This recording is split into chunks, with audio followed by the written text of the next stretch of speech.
શિનોરના સાદલી ખાતે કોંગ્રેસના નવા નિયુક્ત બનાવેલા શિનોર તાલુકા કોંગ્રેસ પ્રમુખ તાલુકા કોંગ્રેસ મહિલા પ્રમુખનું કોંગ્રેસ કાર્યકરો હોદ્દેદારોએ સન્માન કર્યું। શિનોર તાલુકાના સાદલી રંગરેજ ફાર્મ ખાતે યોજાયેલા સન્માન સમારંભ કાર્યક્રમમાં કરજણ તાલુકા કોંગ્રેસ પ્રમુખ પિન્ટુ પટેલ, શિનોર તાલુકા પૂર્વ કોંગ્રેસ પ્રમુખ પટેલ ભૂપેન્દ્રભાઈ સહિત કોંગ્રેસ કાર્યકરોએ હાજરી આપી।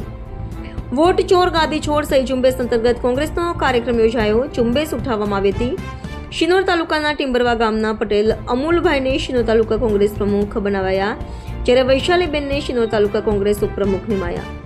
યોજાયેલા નાનકડા સન્માન કાર્યક્રમમાં આગળ આવતી જિલ્લા પંચાયત, તાલુકા પંચાયતની ચૂંટણી જીતવાની રણનીતિના સૂચનો કરવામાં આવ્યા। શિનોર તાલુકાના મુખ્ય આગેવાનો દ્વારા આજે જે નવા નિમણૂક પ્રમુખો થયા છે, અમૂલભાઈ પટેલ તેમજ મહિલા પ્રમુખ વૈશાલીબેન પ્રમુખ, એમને આજે તાલુકાના આગેવાનો દ્વારા અને મુખ્ય આગેવાનો જે આવેલા છે તાલુકાના, એમના દ્વારા સ્વાગત કરવામાં આવ્યું અને નવી રણનીતિમાં વોટ ચોરી ગદ્દી છોડનો જે પ્રોગ્રામ છે એને કઈ રીતના ગામ અને બૂથ સુધી પહોંચાડવો એ રીતના રણનીતિ તૈયાર કરવામાં આવી હતી।